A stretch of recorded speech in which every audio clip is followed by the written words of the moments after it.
Thank you for joining us today at Miniature Wargaming Labs. Today, we'll be taking a look at Warlord Games, SPQR, Roman Cavalry Command. Now this is for the revised edition, and it looks like what they're doing on the packaging is they stuck a little sticker there to let you know that's the new Death and Glory label that they put on for revised edition. So this should have the updated cards. So we'll go ahead and get this open.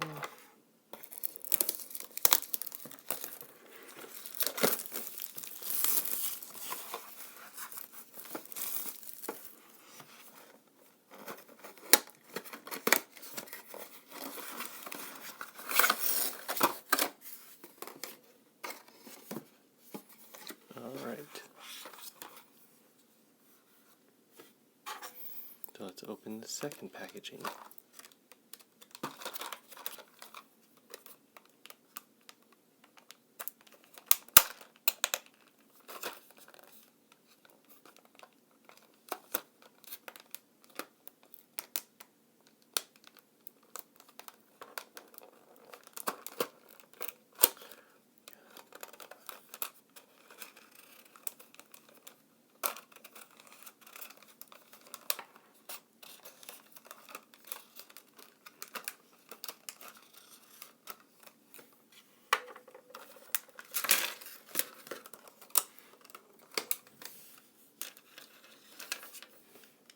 So we have our unit card,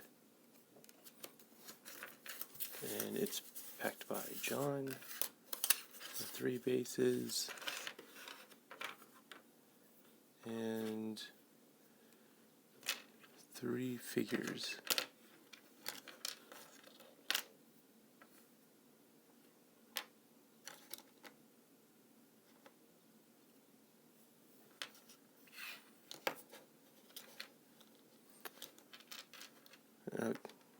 Okay, so let's see. Got 3 shields. Got the standard. I think there's supposed to be a piece like that. Alright, let's get these models together and see how they look. Now I finished putting together my 3 Roman cavalrymen. So a way to think about this is each cavalryman at full retail before taxes and shipping and whatever will be $5.34 per model. Now let's look at the cards. So this is the original Roman cavalryman card, and this is the new one. The way to tell them apart is look for the logo. Originally in the upper right corner was the Warlord Games. Now it's Death or Glory. You can see there's actually a price increase from the original to the revised edition. Now I would normally say use the original card. For here, you can ignore this, but you can't ignore the back of the cards. So the way Caesar's Legions changed for their cavalry is originally, you can see here, the standard bearer was 25 denarii. That's dropped to 5 denarii. Horns remain the same.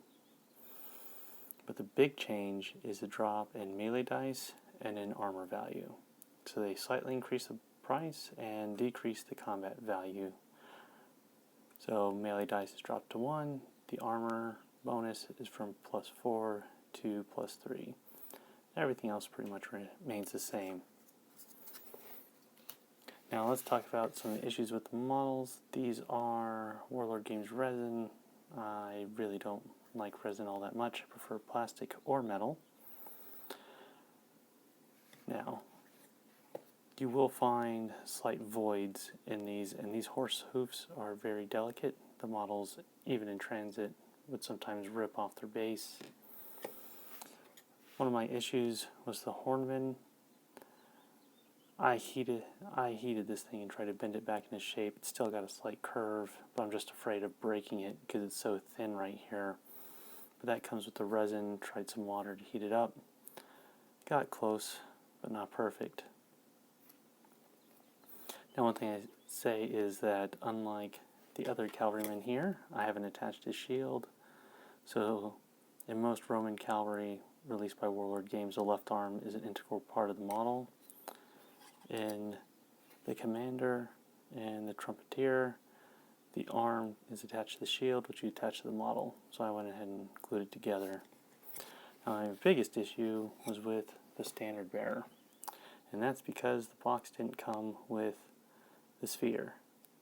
Here, fortunately, I had one from Warlord's Viking Berserker line left over, and so I just borrowed that and attached the standard bearer standard here. And the reason I did that instead of contacting Warlord Games is because I get tired of contacting them. In almost every resin box where someone hand packs it, I'm missing a bit. And I figured I just don't feel like waiting until some guy in Nottinghamshire sends me my bit, my single spear bit. So I had one and I attached it. Now something you'll see in the regular Roman cavalry is they gave you brass spears. I wouldn't have wanted to use that one on this standard just because I think the metal provides more surface area to grip. However, it does get a little chunky in the hand, so you got to clean the hand out some.